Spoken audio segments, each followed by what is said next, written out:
So coming off that Michigan State performance, how did it feel to really, especially after the first quarter, just kind of dominate and play out there tonight? Well, what we harped on this week was just forget about last week. Keep moving forward.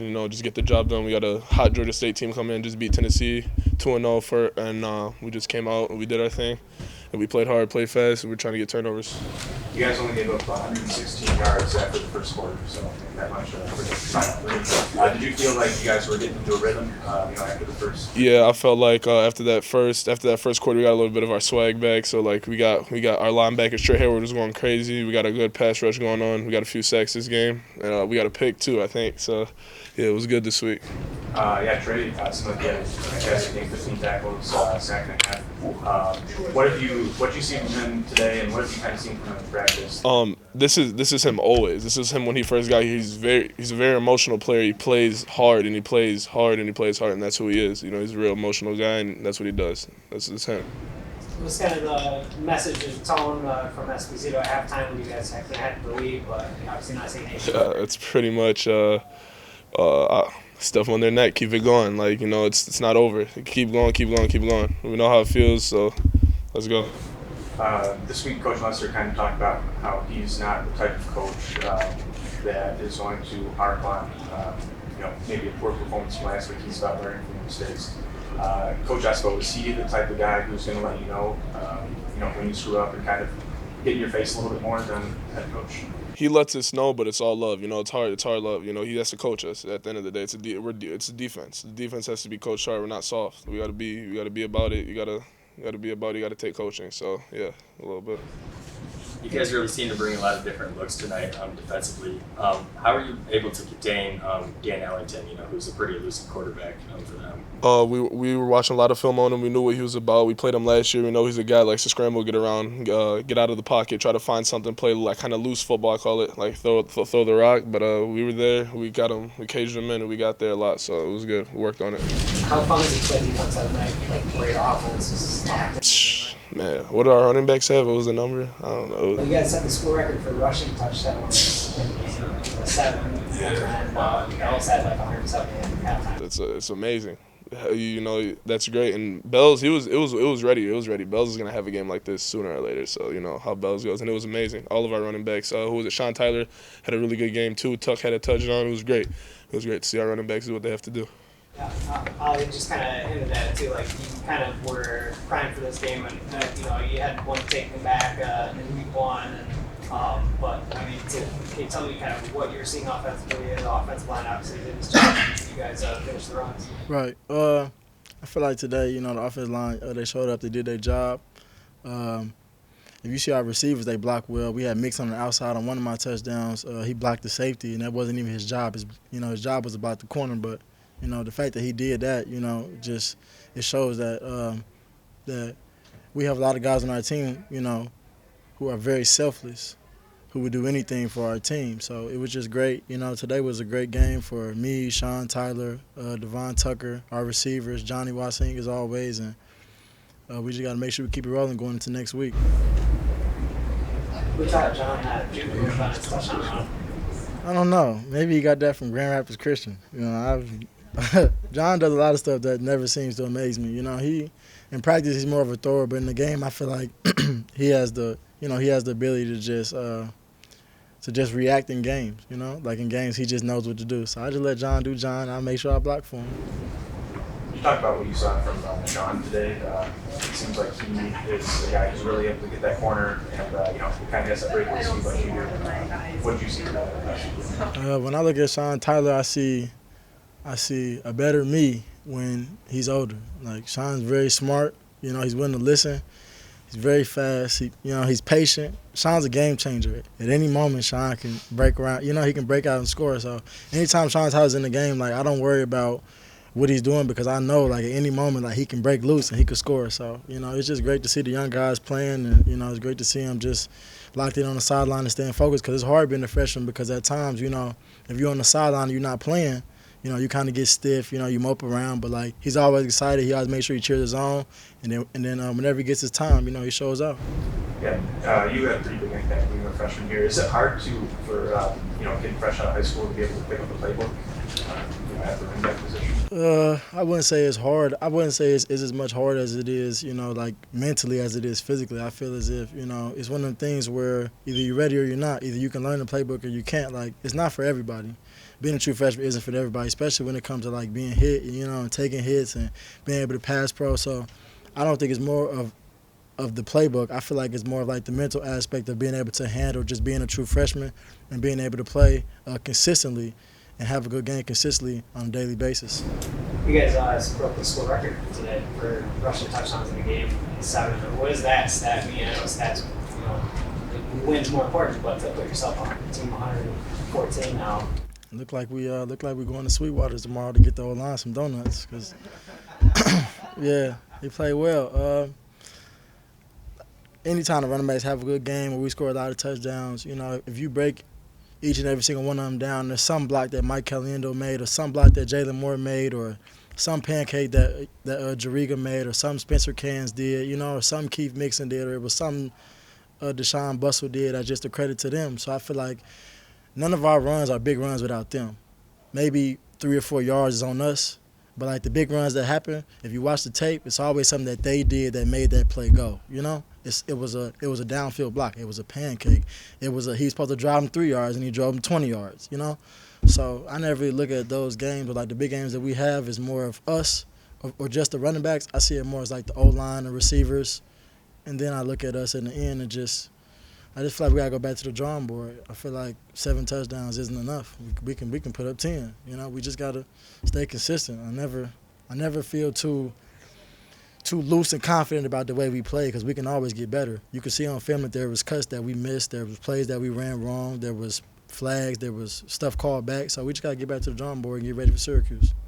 Coach Lester was kind of talking about, how he had a feeling the running game would get going eventually. How are you able to just stay patient, because the first couple of games you weren't accustomed, to having that low of an output, but just talk about the process of just staying patient, having a game like tonight.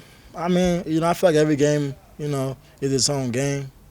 I feel like you never have a game where you go into it saying you're about to run for 500 yards. You never go into a game saying I'm going to get 0 yards. And, at the end of the game, you look up and you see where you're at. But I don't, think that our run game was never there or that we weren't blocking enough and like that. The game just went how it went. I feel like Monmouth, they loaded the box. They knew what they was doing. They planned to stop us. They had all camp to prepare.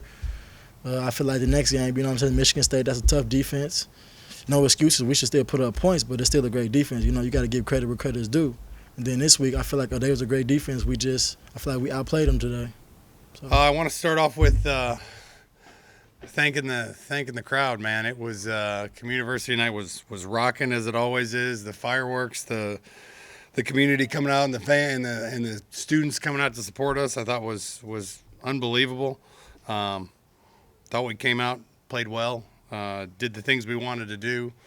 I challenged the O-line this week and running game, and I thought they responded. I challenged the defense pretty aggressively on Monday morning. I thought they came back and played better. John was efficient. Thought we kicked and covered, and we had energy the whole day. So I felt like we got better and we did the things we needed to do, and got some other guys in. You never count on that, but we got some other guys in at the end, which was good as well. And but man, it was fun to play in front of the home crowd, and it was fun to play well in front of them. You guys broke the school record today for rushing touchdowns in a game. 7. Yeah. Yeah. You look surprised, but it was I don't- that kind of night, though. I mean, it was. As long as we end up in the colored area, we're good. Yeah, we're just joking. There was some video game numbers out there. Yeah, I mean, it was. We knew going in, we liked our plan, and we knew that they were going to pick and choose how we were going to get them. If they were going to load the box, we had some things over the top, and if they were going to sit back, we knew we could get Bells in some space for the first time all year. And first play they came down, we hit D over the top. Second play they stayed back, and we got Bells in space. So it was a great job by the O-line and by John. John makes the decisions on all those plays, and so he was reading the different positions every play of who could take the runaway. And thought the young receivers made some plays, which was nice. And but man, when you get Bells and the young Sean Tyler getting some space, they're dynamic, and so it was great to get that going because it hasn't been going. You know, the first game was average, and second game we faced the #1 team in the country, and we didn't even rush it much. You know, so it was good to see those guys get back, get some confidence. We're going to need to continue to run the ball to win. Can you talk about how much those play action passes where John, pulls it out of the running back's belly? How much of that is play action design, or how much of it is RPOs? Yeah, RPOs. They're all RPOs. Wow. For the What can you? He's making a decision on every play. Yeah. Can you talk just about the confidence that John's playing with at this point? It's great. You know, he really understands what we're trying to do, and he understands. There's probably 4 or 5 options on each one of those plays, and there's all different things that could happen. Today he took his 4th option on one, which surprised me even. You know, I was still on 1 and 2 in my head, and he snapped it and went to 4. And I think the young receivers have confidence in him. I think everyone knows he's going to continually put us in good decisions. You know, make good decisions. He pulled the ball once, you know, which is like the 5th decision, so we don't really want him running the ball. But he's playing with confidence right now. And 15 to 20 is, 75%. We'll take it every time. And he's been on every week, and he needs to continue to be on. He's like that at practice every day, and we can really count on him. So it looked like it was going to be a track meet in the first quarter, just the way their offense was like, ball and then Their offense is really good. Yeah, what happened after that? What adjustments did you guys make? We did. I thought we did a good job. We knew going in. We had a very honest talk on Monday with our defense and some of the things that were happening, and challenged them. And I challenged them first, and then Coach Espo challenged them, and we cleaned some things up, and we sat back a little bit more. And then once we got him comfortable, we brought pressure. You know, we couldn't make that kid comfortable. I mean, he's a dynamic player, and if he gets comfortable, he can beat anybody. You know, and so I thought they did a good job of giving up a little bit on first down. You know, and because it was really the time we didn't know whether they were going to run or pass, and then second and third down is where we really heated them up. You know, it'd be interesting what their first down numbers are, but they're pretty good. And then second and third is when we really put the screws to him a little bit and brought some pressure and made him make quick decisions and not let him be comfortable back there. But kudos to our D-line, because when you're playing a guy like that and you bring pressure, like you have to keep lane integrity, because if he gets out, I mean, he's their leading rusher. You know, so they did a great job of not getting washed down, and we got one off the edge, and there wasn't enough space for Ellington to get out. And that's not easy to do sometimes when you go down across the tackle's face. They'll wash you down and create a lot of space. And so as a whole, our D-line did a good job.